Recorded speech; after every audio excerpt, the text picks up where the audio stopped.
नमस्कार, आप देख रहे हैं खास मुलाकात और ये खास मुलाकात है हमारी इंडिगो एयरलाइंस के प्रेसिडेंट और whole time director Aditya Ghosh से। आदित्य, आज आप हमारे स्टूडियो में आए, वक्त निकाला हमारे लिए, बहुत शुक्रिया आपका। नहीं, आपसे मतलब काफी दिनों से मुलाकात करने की कोशिश कर रहे थे हम लोग, अच्छा हुआ कि हम आ गए। ये अच्छा मौका है। हाँ, जिस वक्त हम बात कर रहे हैं जी। और उसमें सबसे पहला सवाल यही है कि आपकी एयरलाइन जानी जाती है सस्ते होने के लिए और ऑन टाइम परफॉर्मेंस के लिए, तो सब जानते ही जानते हैं, लेकिन अब आप जो शेयर हम लोगों को, पब्लिक को बेचने वाले हैं, वो लोग कह रहे हैं कि महंगा है। ऐसा एक्चुअली है नहीं, क्योंकि जो लोग वो जिस मल्टीपल को देख रहे हैं वो शायद गलत हो। मुझे कहा गया कि मैं वैल्यूएशन पे बात ना करूं, मगर मैं दूसरे तरीके से कहता हूं कि हमने जो एक एयरलाइन खड़ा किया है, हमने जो इतने दिनों से एक बिजनेस को हमने खड़ा किया है, वो ऐसा नहीं है कि आप इंडियन टाइप बिजनेस है, वो एक वर्ल्ड क्लास बिजनेस है। और अगर आप वर्ल्ड क्लास जो पेयर कंपैरिजन है, रायन एयर हो, इजी जेट हो, वेलिंग हो या विज एयर हो, आप उन सब लोगों से कंपेयर करेंगे तो वो एक्चुअली महंगा नहीं दिखेगा।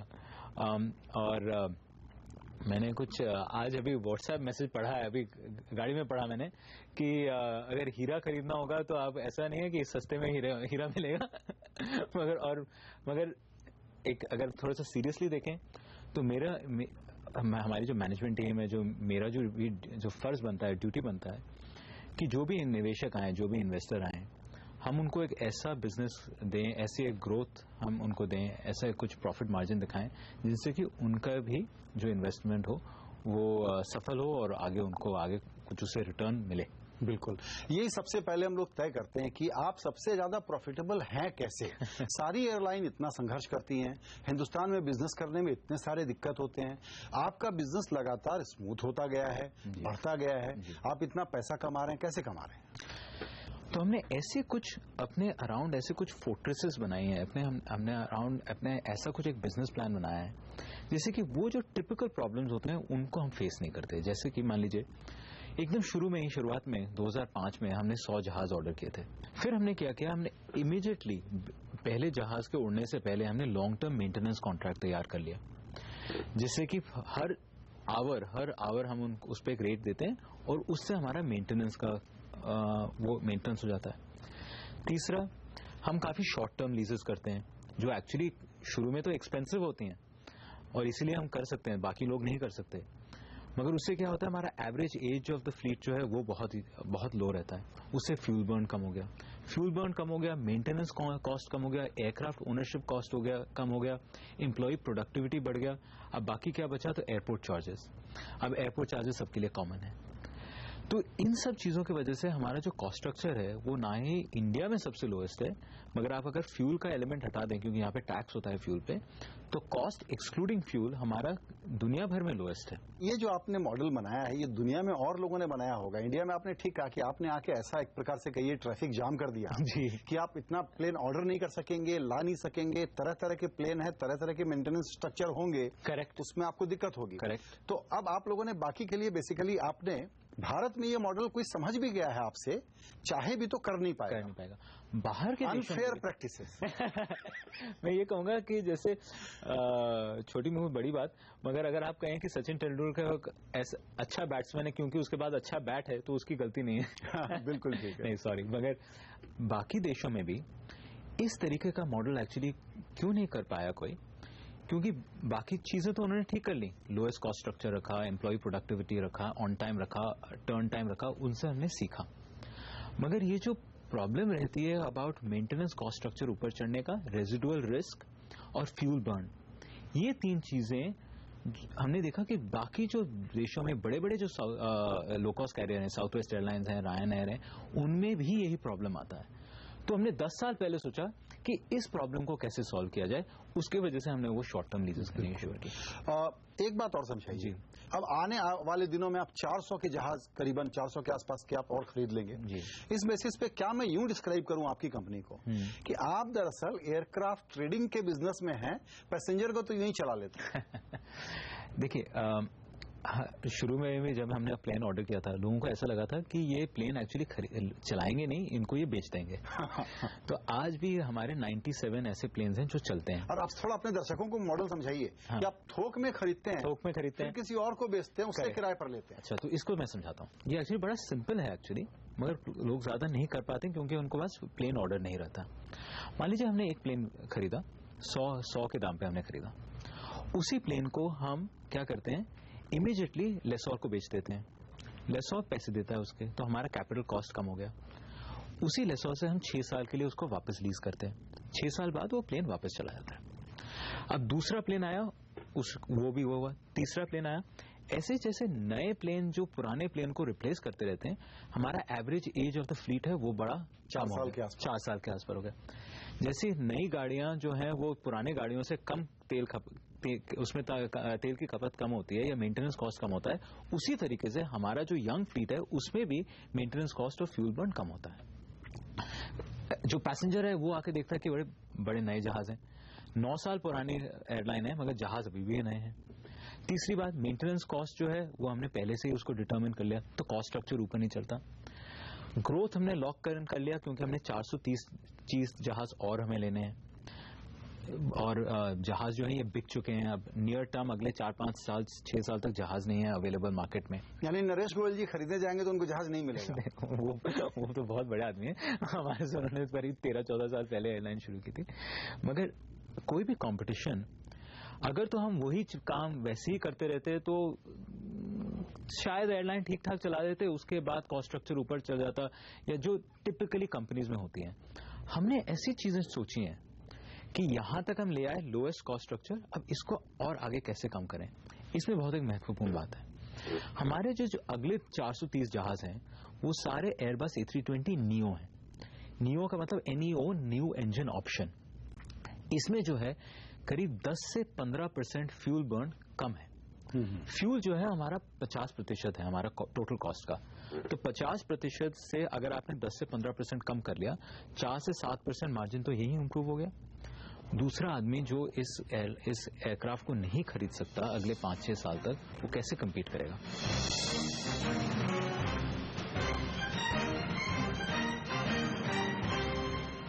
अब आते हैं थोड़ा आपके IPO के बारे में बात करने के लिए। सब लोग इसका इंतजार कर रहे थे, तो जो एक सबसे बड़ा क्रिटिसिज्म आया, जिसके बारे में मैंने पढ़ा, आपके जो सहयोगी हैं राकेश गंगवाल, उन्होंने खुद भी कहा कि ये ऑप्टिकली बैड दिख रहा है। डिविडेंड की बात, डिविडेंड वाली बात। हाँ। तो डिविडेंड वाला ऐसा, ये बिल्कुल मुझे लगता है स्ट्रेटेजिक गलती हो गई, ये अवॉइड कर सकते थे। आपका इरादा नहीं था। वो एग्जाम में सिली मिस्टेक हो जाता है ना। अगर हम करीब 140 करोड़ डिविडेंड कम डिक्लेयर करते तो ये नेगेटिव नेटवर्थ, पॉजिटिव नेटवर्थ, इसके बारे में कभी चर्चा ही नहीं होती। अच्छा, सिली मिस्टेक इसलिए कि हमने कभी नेगेटिव नेटवर्थ और नेटवर्थ, हमारे एयरलाइन बिजनेस में कोई एक्चुअली नेटवर्थ देखता नहीं है। अगर आप मुझे आज पूछें कि बाकी सारी एयरलाइंस की उनकी पॉजिटिव नेटवर्थ है, नहीं, सबकी नेगेटिव नेटवर्थ है।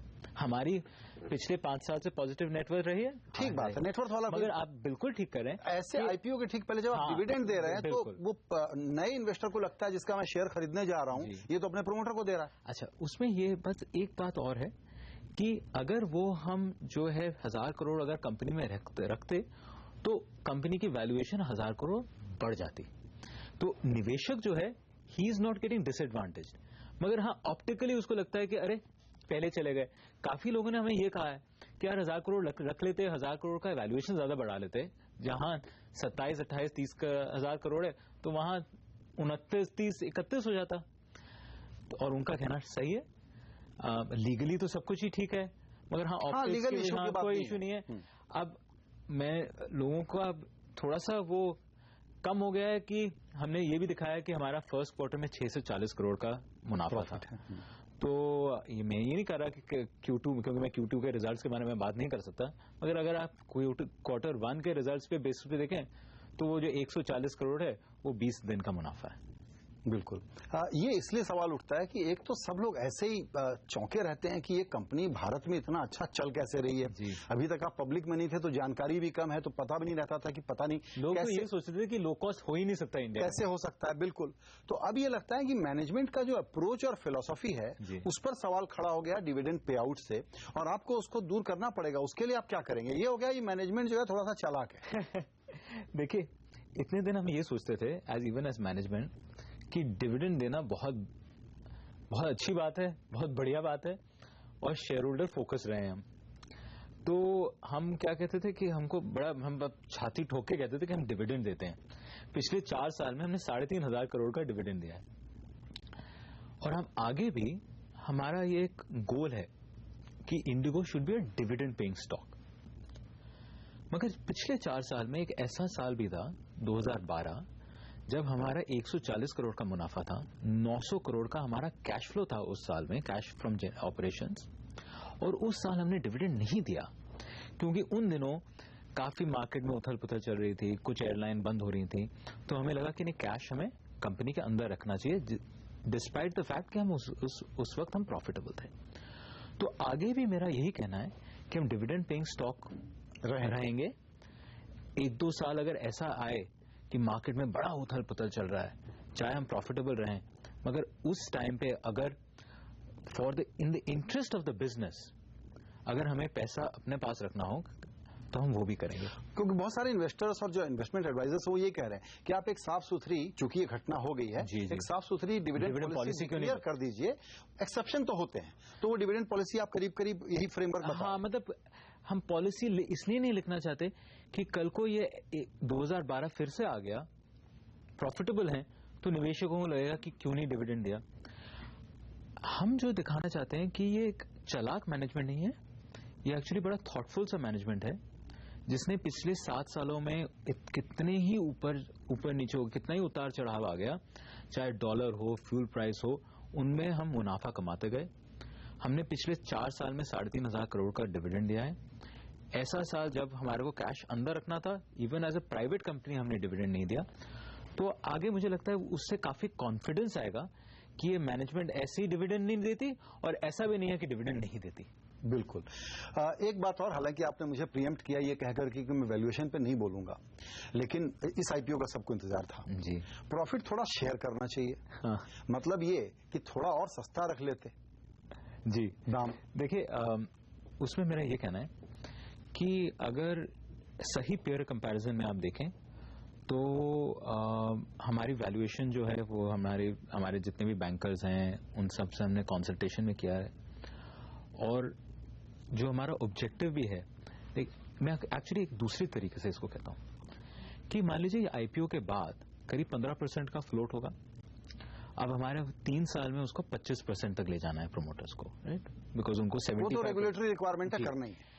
उसका ये भी मतलब हुआ कि इसी आदित्य घोष को अगले 3 साल में इसी कमरे में आके निवेशकों को फेस करना है, मीडिया को फेस करना है कि आपने जो स्टॉक प्राइस लिया था वो ऊपर चढ़ा कि नहीं चढ़ा, और फाइनली तो वही लिटमस टेस्ट है, या जो मेन एग्जाम है, बोर्ड एग्जाम तो वही है कि जो आपने स्टॉक लिया वो ऊपर चढ़ा कि नहीं। और हमारे में ये इंसेंटिव है कि क्योंकि हमें आके इसी मार्केट में काम करना है कि ये स्टॉक ऊपर चढ़े। ऐसे में लेकिन और लॉयल्टी बढ़ाने के लिए आपकी airline frequent flyer loyalty program क्यों नहीं करती? थोड़ा सा और कुछ एक्स्ट्रा क्यों नहीं करती? क्योंकि फ्रीक्वेंट फ्लायर प्रोग्राम एक ऐसा चीज है, ऐसी एक स्कीम है जिसमें ईल्ड डाइल्यूशन होता है, करीब 10% का, करीब 8 से 10% का ईल्ड डाइल्यूशन हो जाता है। तो हम क्या करते हैं, हम उस पैसे को अपने पास रखते हैं, जिससे कि हम फेयर्स को यूनिफॉर्म सारे सीजन में कम। करेक्ट। आपने फ्रीक्वेंट फ्लायर प्रोग्राम भी दिया, और उसके बाद पॉइंट्स जब वो खर्च करने आए तब आपने कहा कि नहीं भाई, दिवाली के टाइम पे ब्लैकआउट पीरियड है, या न्यू ईयर्स के टाइम पे ब्लैकआउट पीरियड, तो वो उससे डिसअपॉइंटमेंट ज्यादा हो रहा है।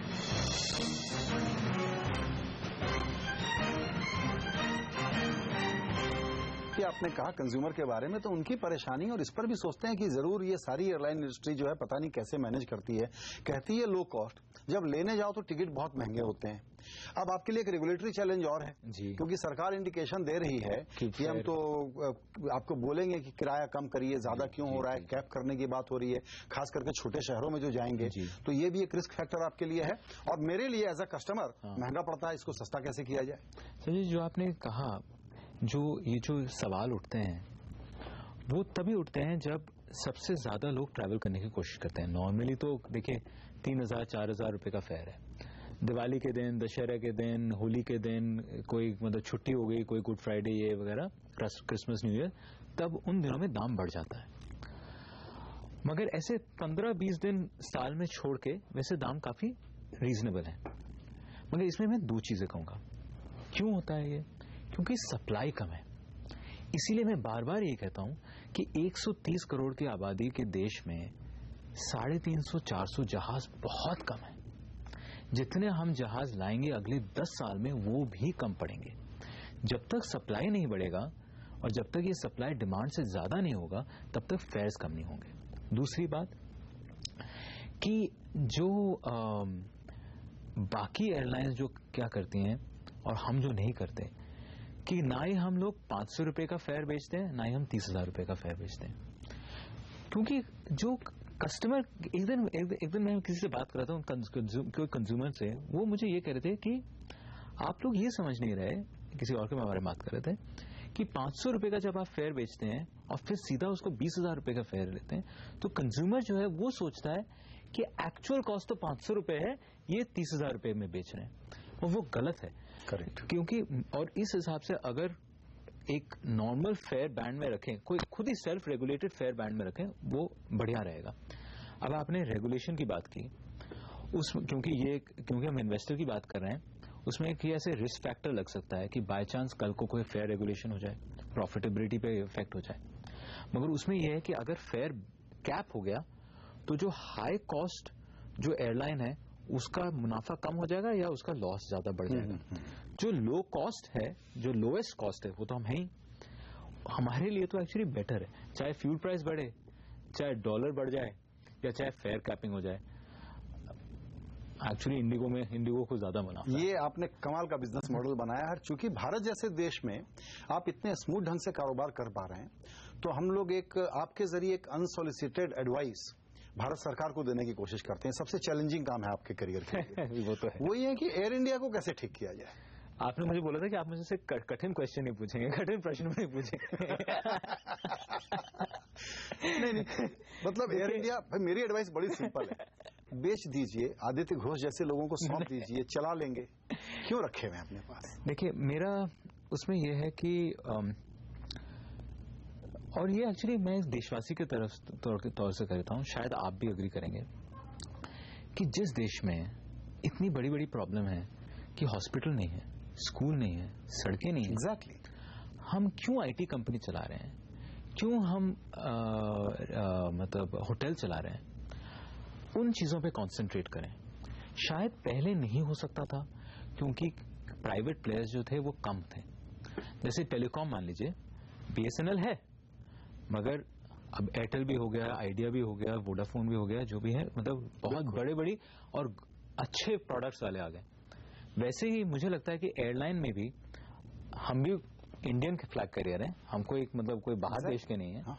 अगर हम इस चीज को चला रहे हैं तो हमें वो मौका दिया जाए कि हम इसको बढ़ा सकें, हमें वो, और कोई ऐसा नहीं है कि हमें कोई रोक रहा है, मगर अगर वही रेगुलेशंस को हम और फ्री करें, बाहर के देशों के रेगुलेशंस के साथ हम उसको हार्मोनाइज कर दें, तो और बढ़ सकता है।